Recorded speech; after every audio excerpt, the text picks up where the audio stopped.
Olá pessoal, olá mulheres principalmente, porque essa aula hoje é direcionadamente para as mulheres, né?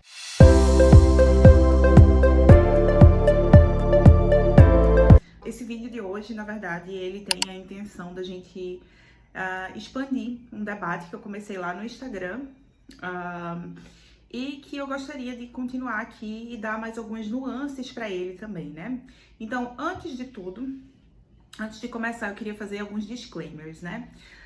Falar sobre questões que envolvem o nosso político, que é pessoal, né? Como relacionamentos, casamento, filhos, etc. É sempre um espaço delicado, porque a gente vai lidar com os nossos sentimentos, com as nossas emoções, com as coisas que nos afetam.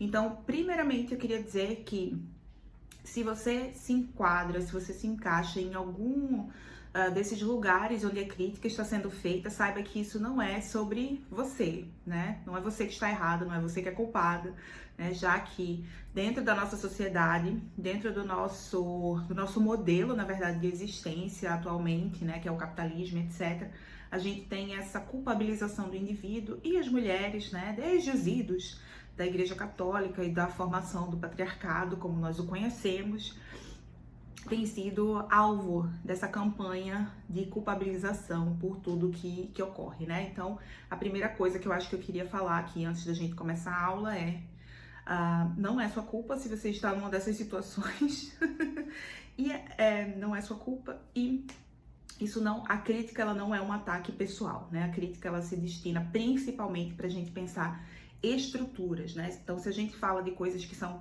sistêmicas, sistemas de opressão, como é o caso do patriarcado, do capitalismo, do racismo, a gente está pensando no todo, principalmente, que afeta a gente enquanto indivíduo, obviamente, mas a gente não está querendo transferir a culpa ou a responsabilidade sistêmica sobre um indivíduo, principalmente se esse indivíduo é mulher, já que nós estamos dentro de um espaço que nos subalterniza, tenta nos invisibilizar e nos silenciar, né? Então vamos já começar por aí. A segunda coisa que eu queria falar também é que quando nós pensamos sobre essas questões, né, nós não estamos pensando como nós vamos viver de uma forma 100% alinhada com o que nós estamos falando, com a crítica que nós estamos fazendo, né? É muito importante a gente pensar que nós estamos dentro de um sistema que dificilmente nós vamos conseguir viver sem as contradições da vida, né? Então, por exemplo, né, eu critico o capitalismo, eu critico, por exemplo, o consumo de roupas que são produzidas com trabalho escravo na China ou mesmo no Brasil, e mesmo assim eu continuo comprando nessas lojas, né? Mesmo porque eu não tenho nem possibilidade, nem dinheiro para comprar 100% de uma produção feita artesanalmente, trabalho de mulheres e por aí vai, né? Então, a gente lida com o que é possível, né? A gente faz o que é possível dentro de um sistema que é carregado de contradições e que nós dificilmente vamos poder sustentar uma vida sem contradições, tá? Então, isso é muito importante. Então, eu acho que a crítica, que a teoria feminista, ela tá aqui muito pra gente entender esses lugares, né? E mesmo quando a gente fizer determinadas escolhas, fazê-las de forma crítica, sabendo quais são as consequências, sabendo onde nós estamos entrando, ou seja, de olhos abertos, né? Porque aí a gente vai estar atenta. Não significa que a gente não vai ser contraditória em diversos momentos, porque nós somos seres humanos e nós estamos dentro de estruturas sistêmicas, não dá pra viver fora do sistema, né? Nem aquela pessoa que decidiu ir pro meio da floresta, viver, sei lá, do que a terra dá, ainda assim, acredite, ela vai estar se contradizendo em diversos momentos, né? Porque é isso que significa viver num sistema. A questão da nossa aula é o casamento, né? Então eu vim bem católica hoje, né? Como vocês estão vendo, bem puritana, bem conservadora com a minha cruz aqui. Mas enfim, né? Vamos lá. A primeira coisa que eu queria falar, né, que eu falei ontem naquela mini live que eu comecei no Instagram, é sobre essa questão do casamento enquanto uma instituição, né? E quando a gente faz a crítica ao casamento, a gente fala e a família, a gente fala... E quando a gente faz a crítica ao casamento e à família, a gente fala esse nome aqui chamado desnaturalização. O que é a desnaturalização? Na verdade, pensem bem, né? Nós vivemos, enquanto seres humanos, cercados de símbolos, de sistemas simbólicos, né? Que constroem ficções pra gente, né? Que constroem... então, isso pode ser a religião que traz, isso pode ser o conjunto de mitos que ocorre na nossa sociedade, né? E a cada época, essas mitologias, elas vão sendo reinventadas, vão sendo recosturadas. Então, por exemplo, você contar que Zeus é que está dominando o trovão, ou que Deus é que está mandando a tempestade, né? Ou que Ceres é que está fazendo as coisas, o outono trazer muitos frutos e abundâncias. Hoje isso não funciona. Então, hoje nós temos outras mitologias que são contadas pela mídia, pela propaganda, e que fazem o nosso conjunto de símbolos e que fazem a gente consumir determinadas coisas, a gente fazer determinadas coisas, a gente viver de determinado modo, né? Então, essa secularização do mundo não impediu a gente, né, de continuar sendo enganados por sistemas mitológicos, sistemas simbólicos, né, ligados ao consumo, ao individualismo, etc, né? Então, não se enganem, porque a religião morreu, porque hoje a gente só vê as coisas como mitologia. Mas que mitos, né, estão aí convivendo com você diariamente, e quais mitos você está sendo bombardeado através da propaganda, por exemplo, né? Então, não vamos nos iludir e nos achar superior às pessoas que acreditavam que Zeus estava influenciando na tempestade ou na vida delas, né? Mas continuando, uma das coisas que eu acho mais fundamental acerca dessas, da gente pensar essas mitologias, esses conjuntos de símbolos, é justamente onde a crítica entra com a desnaturalização, né? A naturalização, né? Ela, na verdade, ela cria a ideia de que sempre foi assim. Então, essa ideia de sempre foi assim, desde o princípio dos tempos e por aí vai, né? As coisas acontecem dessa forma. São ideias que estão ligadas à naturalização de algumas coisas que são construções, né? Então, por exemplo, a ideia de que o casamento, né, de que dois seres humanos se juntarem e formarem uma família é uma coisa natural. Ou seja, que está na natureza, que está no princípio de todas as coisas, né? Quando, na verdade, isso é uma construção, né? A ideia de família nuclear, por exemplo, né? Papai, mamãe, filhinhos, né? Essa é uma ideia que foi colocada na nossa sociedade como algo dado, como algo natural. É assim que acontece na natureza, é assim que sempre aconteceu desde que os homens estavam no período das cavernas e vai continuar acontecendo. Tudo que a gente fez foi colocar uma legislação para que esse casamento que já existe na natureza adentrasse nesse novo modelo de sociedade civil, né? E isso é uma grande falácia, isso é uma grande ficção, isso é uma grande mentira, tá? E aí por quê, né? E aí é que vem a crítica feminista com a desnaturalização do que é o casamento e do que é a família, né? Isso não é só a crítica feminista, né? Não só as mulheres fizeram essa crítica, né? Então, teóricos como o Friedrich Engels, por exemplo, né? No seu livro Na Origem da Família e da Propriedade Privada, eu nunca sei falar o nome desse livro direito, então ele vai estar aqui. Ele já faz esse grande serviço pra gente de desnaturalizar essa ideia de família, né? Quando a gente olha desde um ponto de vista histórico, seja para o Ocidente, né? Seja para o Ocidente que criou esse modelo hegemônico de casamento e de família, né? A partir da instituição tanto do cristianismo quanto a partir tanto do cristianismo quanto também da instituição capitalista, né, que a gente já chega lá. Se a gente olha tanto para o Ocidente, quanto para a África, tanto para a Europa, né, quanto para a África, quanto para a Ásia, quanto para os grupos indígenas que habitavam as Américas antes da invasão, a gente vai ver que os modelos de família, né, que os modelos de organização de grupos de pessoas que tinham esse laço afetivo, muito mais do que um laço de sangue, por exemplo, tinham diversas formas, né, diversos modelos. Então, essa ideia de casamento natural, como deixará o homem a sua família, deixará a mulher a sua família, se unirão e serão uma só carne, isso é uma construção, tá? Isso é uma invenção baseada no texto bíblico, né, basicamente, mas também no modelo que era coerente com os desígnios e com os desejos da igreja para governo das almas, né, dos fiéis, no período em que o casamento ele foi construído, tá? E aí a gente já chega lá nesse período. Mas uma das coisas mais importantes para a gente falar é que não existe e nunca existiu um modelo de família tradicional, nem na natureza e nem nos seres humanos, a partir desses lados dos primórdios, né? Desde os primórdios até hoje em dia. E a partir dessa ficção, né, de casamento e família, né, família nuclear, etc., a gente vê outras instituições acopladas a isso, né, como o mito do amor romântico, o mito da maternidade e outras coisas que vão se unindo para formar essa grande estrutura que é utilizada pelo patriarcado para a subalternização, né, para a opressão, principalmente de mulheres e crianças, tá? Dentro desses vínculos que são estabelecidos como hegemônicos, ou seja, como que a maioria faz como um rito de passagem para a vida adulta, para a vida bem-sucedida dentro do nosso modelo de sociedade, né? E aí a gente vai passar para o detalhamento disso agora, né? Quando isso se inicia? Então, durante ali a virada do século XV para o século XVI na Europa, né?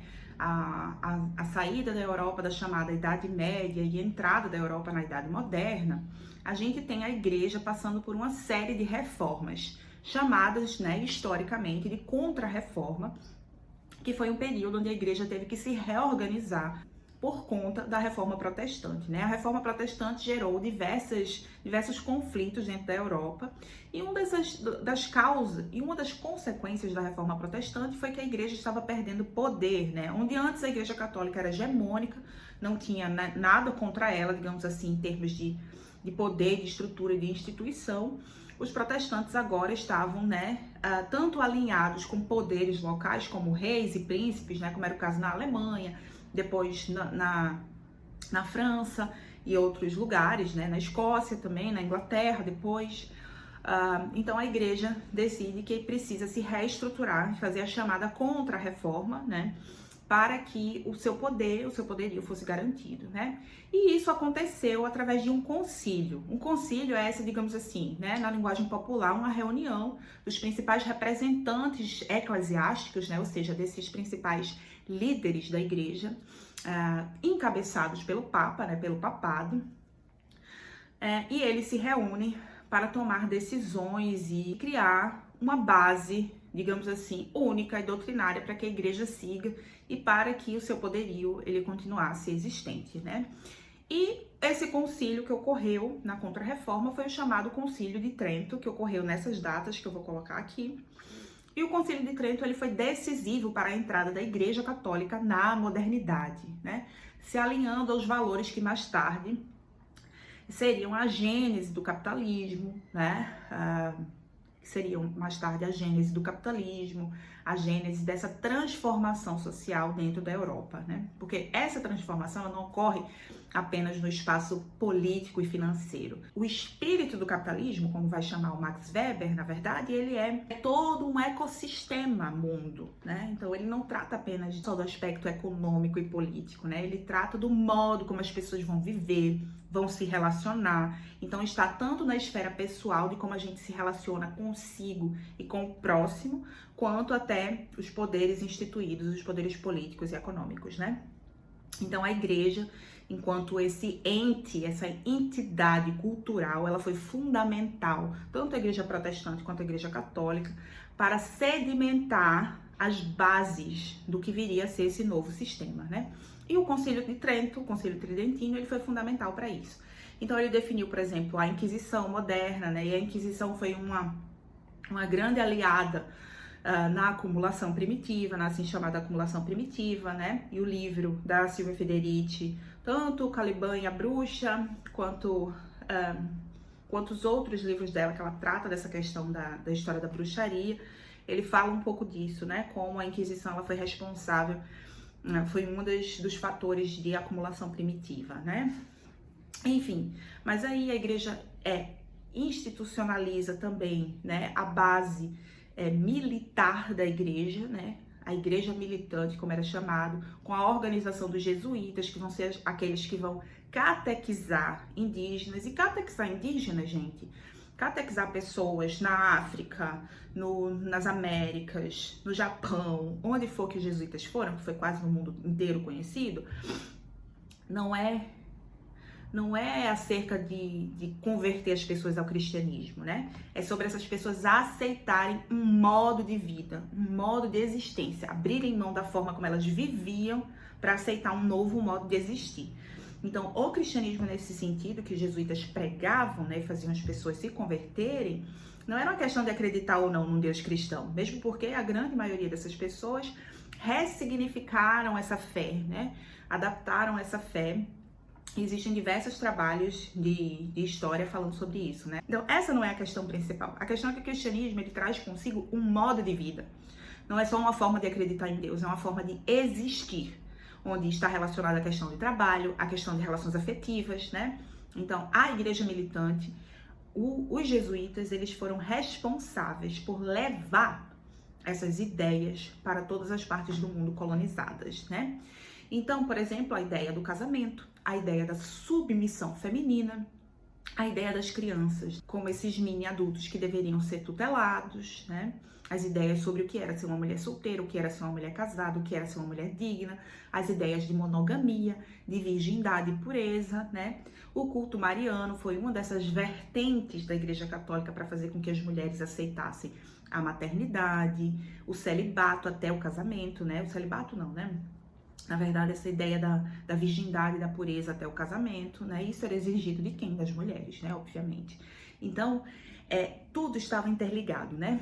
E fora essas definições, né? Do que seria a Inquisição, do que seria... Então, os jesuítas eram responsáveis por implantar esse modelo de fé e de existência, né? Garantir que as pessoas entendessem que a forma correta de viver era essa.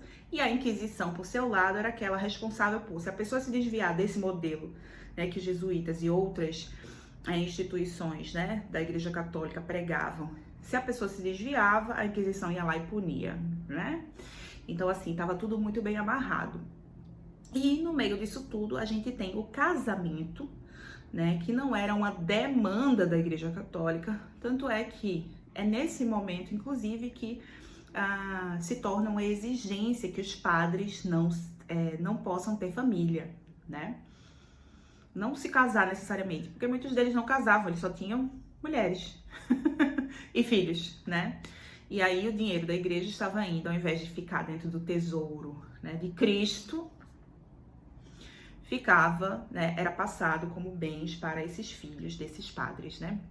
Então a igreja, para garantir a acumulação dentro das malhas, né, da igreja e do papado, garantiu também, né, o celibato para os padres, né, e o casamento como uma instituição, um sacramento. E o que significa um sacramento, né? Então a igreja tinha regras pelas quais você deveria passar, né, ritos de passagem pelos que eram obrigatórios, né? Então, batismo,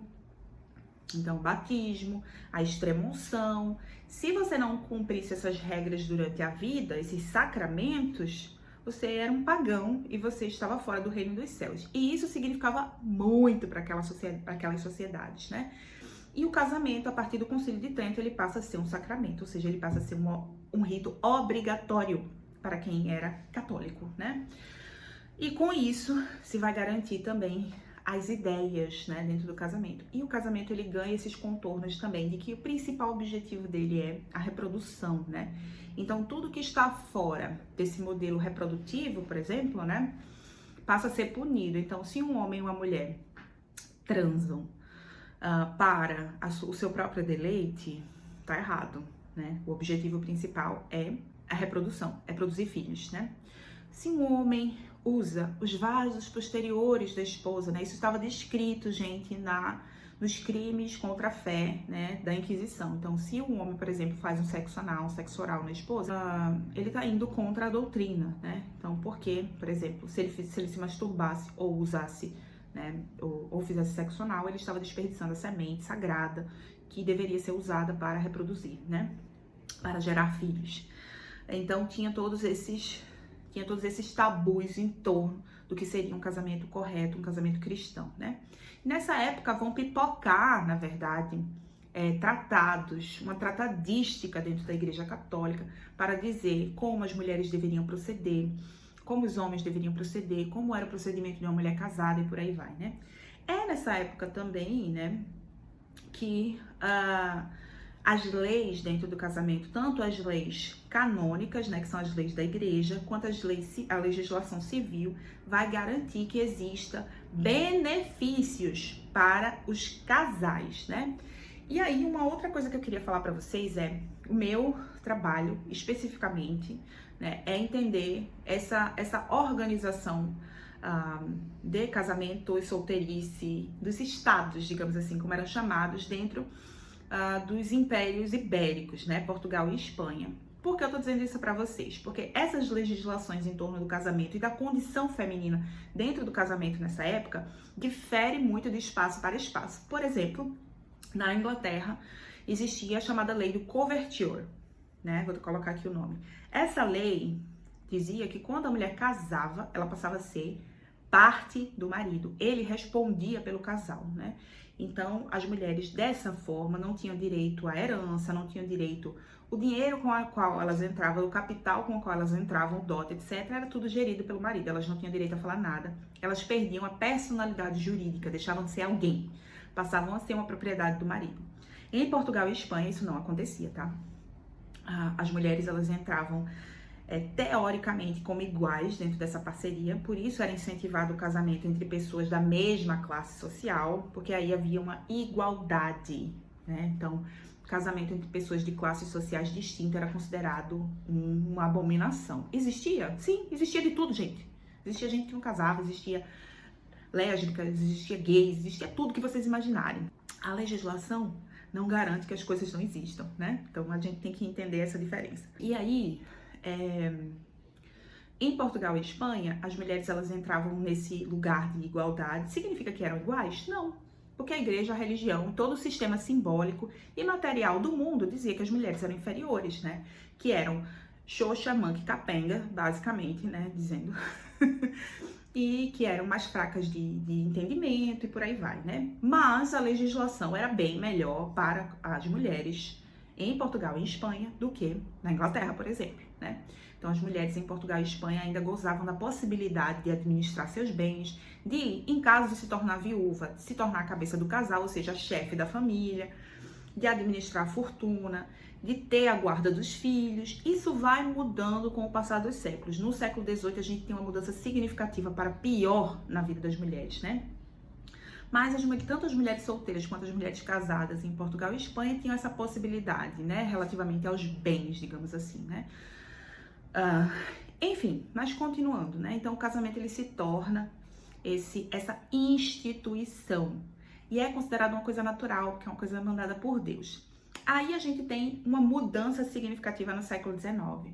O século XVIII, ele é aquele século que vai garantir, né? O século XVIII, ele é aquele século que vai trazer pra gente essa rachadura, né? Teoricamente, entre igreja e Estado. Então, as coisas e o domínio da vida e etc. passa a ser secularizado, né? As pessoas vão se afastando mais da religião. A religião não é aquela dominante. É o momento do iluminismo, da ciência, da racionalidade, do fim da superstição, né? Teoricamente, obviamente, né, gente? E aí, no século XIX, a gente tem uma mudança mais significativa, né? Que os domínios da família, dos nascimentos e casamentos, e também dos nascimentos, casamentos e mortes, saem da igreja e vão para a esfera do civil, né? Vão para a esfera civil. Então, a gente tem os cartórios surgindo para casar as pessoas, para registrar os nascimentos. Isso tudo era feito pela igreja antes e agora passa a ser dentro do espaço civil, dentro da alçada do Estado, né? E aí você pode me dizer, Suzana, e agora muda as coisas, né? Sim, para pior. Bom, voltando, né? Com essa mudança, então o Estado, ele passa a controlar essa ideia de família também, né? E aí a gente vê os aparelhos ideológicos né, do Estado, do patriarcado, para garantir que esse modelo de família permaneça. E a gente tem essas transformações, né? Então, por exemplo, para o Brasil especificamente, já que a gente está falando de Brasil, a gente vai ver que as mulheres casadas, elas tinham poucos direitos, né? O marido, ele tinha, por exemplo, a garantia pela lei de poder punir a sua esposa, bater nela, né? Até matar. Em alguns momentos a lei permitia isso, né? Então, a guarda também, em caso que a mulher decidisse se separar, o que era uma abominação nessa sociedade, porque apesar desse casamento, dessa família irem para o status do civil, né, ainda assim a igreja era parte integrante da vida das pessoas, era um país bastante conservador, então uma mulher desquitada, uma mulher separada, ela era vista como um pária social, né? Então, ela era execrada, ela era ostracizada, ela estava a um passo da miséria também. Então, uma das coisas que o Estado ele vai garantir é que as mulheres não tenham controle sobre a sua reprodução, né, sobre a sua capacidade reprodutiva, né? A outra coisa que o Estado vai garantir é que as mulheres tenham pouquíssimos direitos dentro do casamento e pior ainda fora deles, né? E por aí vai, né? Então, nesse livro aqui, que a gente inclusive leu no clube de leitura, no clube de teoria feminista ontem e hoje, que é o Virgindade Inútil, a Ercília Nogueira Cobra, que era uma intelectual no início do século XX aqui no Brasil, ela escreveu esse livro falando, né, sobre como as mulheres, principalmente as mulheres, né, de classe média baixa, classe média, né, classe alta, eram criadas para serem esposas, só estudavam para isso, né? Não tinham uma profissão, então as mulheres eram criadas dentro dessa estrutura para serem pessoas não funcionais e dependerem exclusivamente da tutela masculina, né? Então, eram virgens, né? Tinha essa garantia de que elas tivessem que chegar ao casamento virgens, intocadas, e as meninas que se perdiam, né? As meninas que transavam antes do casamento, que tinham filho antes do casamento, eram geralmente abandonadas e acabavam na prostituição, né? Então, esse retrato de Brasil, por exemplo, né, já saindo desses séculos 16, 17, 18 e vindo para o século 20, né, esse século da revolução, etc., do Estado, da organização, existem várias feministas, existem várias mulheres que, mesmo não feministas, denunciavam a condição feminina, a condição terrível que as mulheres viviam dentro do casamento, as condições terríveis da maternidade, né? E as condições terríveis das mulheres que estavam fora do casamento também, né? Que acabavam a um passo da miséria, que acabavam tendo, né, que entrar dentro dos caminhos da prostituição, né? E terem seus corpos e mentes, né, destruídos e destroçados por esses homens de bem e de família dentro do Brasil, né?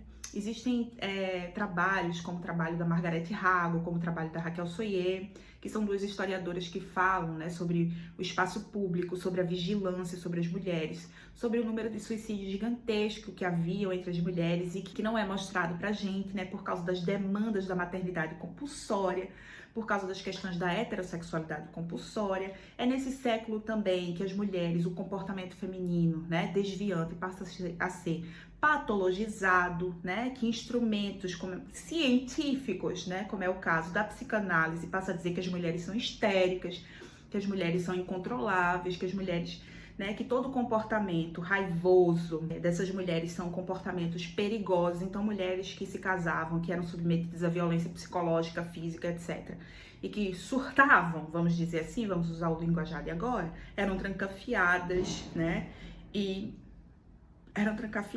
violentadas de todas as formas possíveis dentro de manicômios e sanatórios no Brasil, né? Então, gente, assim, é uma história de terror, a história do casamento e da instituição da família, né? E aí a gente chega nos períodos mais modernos, né? Então, década de 60, 70, depois resultaram na liberdade sexual feminina, na conquista de direitos, etc.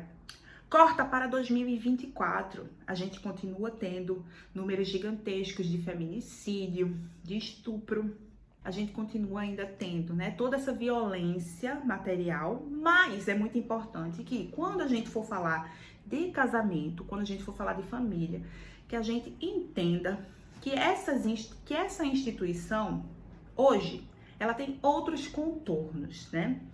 Então, o que acontece dentro da nossa sociedade no geral? A gente tem isso muito dividido também por instância dentro da nossa sociedade, por classe, né? Então, por exemplo, eu venho de um meio, né, que é a igreja evangélica, onde os jovens ainda são cobrados, principalmente as meninas, de guardarem a pureza e a virgindade até o casamento. E, né, se diz que as mulheres, né, eu ouvi muito isso dentro da igreja nos anos que eu passei lá, que mulheres e meninas nasceram para ser mãe, nasceram para o casamento, né, que você pode até ter uma carreira, mas a coisa mais importante que você vai fazer na vida é casar e ter filhos, né? Então a gente vê um número gigantesco de jovens que, inclusive, para ter a primeira experiência sexual com o namorado, acabam se casando com 18, 19 anos, né? Porque o casamento é o fim para todas as coisas, é a coisa mais importante a ser feita, né? E aí, essas jovens se casam muito novas e ficam dentro de casamento, às vezes tem 3, 4 filhos, não tem meios de subsistência dela própria, dependem do dinheiro dos homens, né? Porque a igreja incentiva mesmo a que as jovens não tenham uma profissão e se dediquem inteiramente a serem mães de família, né? Fora isso, nas outras esferas, né? Nas outras esferas da nossa vida, de pessoas que são ateias, secular, do mundo secular e etc. A gente tem, na verdade, uma sociedade que cria, né? E que injeta em nós, através da propaganda e dos aparelhos ideológicos do Estado, né? Como diria Althusser, essa ideia, esse mito do amor romântico, né? O mito da maternidade também, né? Então, a gente é desde criança, desde a infância, submetida a essa propaganda muito forte, muito grande, sociabilizadora de encontrar o parceiro ideal, né? E isso não está só direcionado, né, a casais heterossexuais. É muito importante a gente notar isso. Posteriormente a toda aquela revolução LGBT, de busca de direitos, né, etc., esse modelo mononuclear, né, monogâmico, de propriedade privada, ele também foi implantado nas comunidades LGBTs, e hoje o que mais as comunidades LGBTs, né, brigam aí por inclusão, não é na verdade por revolucionar o modelo de família, mas sim de ser incluído no mesmo modelo falido, deficiente, capenga e violento de família tradicional, de casamento e de filhos, né? Então existe uma série de coisas que estão relacionadas à ideia de família, de infância, de casamento, né? E essas mitologias, esse mito do amor romântico, esse mito do cuidado, do trabalho de cuidado, né? As mulheres, elas nasceram para cuidar, para organizar a família, né? E o mito da maternidade também, ele desonera toda a sociedade, desonera o homem principalmente, desonera toda a sociedade do cuidado essencial com as crianças, que não é um cuidado que deveria ser só da mulher, né? Na natureza, né, já que gostam tanto de usar a natureza, as fêmeas, elas vão parir, nem todas vão cuidar, né? O bicho vai lá nascer e vai entrar no grupo, não vai ficar sob os cuidados da mãe, a não ser nos momentos em que ela vai amamentar, porque só ela pode fazer isso, né? Então, se a gente gosta tanto de usar a natureza, vamos olhar mais para ela, né? Então, essa ideia da maternidade compulsória, isso é uma grande problemática para as mulheres, né? Que gera muitas questões mentais, muitas questões psicológicas nas mulheres que se consideram incapazes de reproduzir, por exemplo, que têm alguma doença, ou nas mulheres que simplesmente não querem ter filho, porque existe uma coisa que só porque o seu órgão ele é capaz de fazer aquilo, não significa que você tem que fazer, né? Então, assim...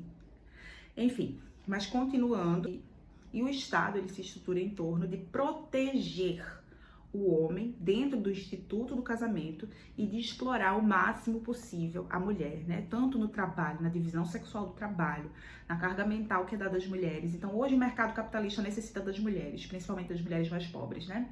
Então, as mulheres vão para dentro do mercado capitalista e continuam com a cobrança do trabalho não remunerado, do trabalho não produtivo dentro das suas casas, né? Fora toda a exploração relativa aos seus corpos. Até hoje, em nenhum país do mundo, nós temos o controle total da nossa capacidade reprodutiva, né? Me apontem um, por favor. Gostaria de saber, porque descriminalização do aborto não significa que você tem o controle total da sua capacidade reprodutiva. Sinto muito dizer isso, né? Então, pessoal, é muito importante a gente notar essas coisas, notar todas essas estruturas condicionantes, né? Por exemplo, deixa eu dar um exemplo para vocês, né? A Coreia do Sul, né? Porque as mulheres na Coreia do Sul estão fazendo a chamada greve de bebês, né? Porque elas estão dizendo nós não somos máquinas de fazer bebês. Porque na Coreia do Sul, por exemplo, né, existe uma legislação e um condicionamento social a que as pessoas que são solteiras sejam isoladas, ostracizadas. Existem restaurantes que nem servem porção individual, só servem porção tamanho família, o casal, né? Então, a solteirice lá é quase uma doença, especialmente se for para as mulheres, né? Então, existem cobranças psicológicas e cobranças materiais também. Uma mulher solteira, ela não consegue se internar sem ter autorização de seus pais. Uma mulher que tem uma companheira, né? Ou que tem uma amiga que vive com ela não consegue se internar com a autorização dessa pessoa dela mesma. Né? Então, existem diversas pesquisas na Coreia que mostram como as pessoas solteiras são o ponto cego do estado de bem-estar social, né?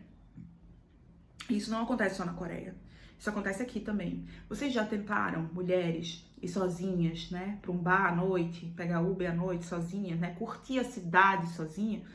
E é isso que eu falo no meu curso sobre cidades, né? Então, uma mulher solteira, uma mulher sem homem, uma mulher solteira, uma mulher sozinha, né? Mesmo que ela esteja sem amigas, né? Então, que ela queira aproveitar a cidade, ela não consegue.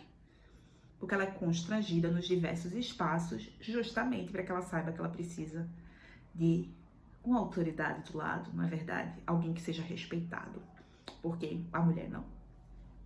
Então, tudo isso faz com que... E, gente, a quantidade de pessoas, de amigas, de pessoas que eu conheço, né, que se casaram dizendo, é porque eu vou me casar porque eu vou conseguir o plano de saúde do meu marido. Eu vou me casar porque assim eu consigo tal e tal direito. Eu vou me casar porque assim eu tenho direito a, sei lá, isso e aquilo do meu companheiro atual, né? Então, isso não é por acaso, tá? Isso não é uma coisa isolada. Isso é medido, pensado, planejado, para que a gente consiga certos benefícios estando dentro de um casamento. Dentro do casamento no modelo tradicional. É muito importante que eu estou falando aqui, gente. Quando eu estou falando aqui, eu não estou falando das relações afetivas que a gente constrói, né? Como eu disse no começo, no disclaimer. Não estou falando dessas questões. Eu estou falando que, a partir do momento em que a sociedade quer que você entre dentro desse modelo de família tradicional, né, sustentado basicamente em cima da hipocrisia,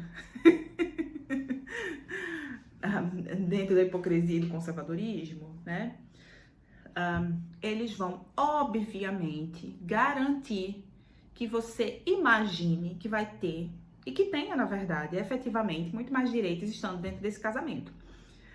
A não ser quando você quer sair dele. Quando você quer fazer alguma coisa que não esteja prevista dentro daquele contrato. E não importa se o seu marido é bonzinho, não importa se o seu companheiro é aliado ao feminismo, não importa.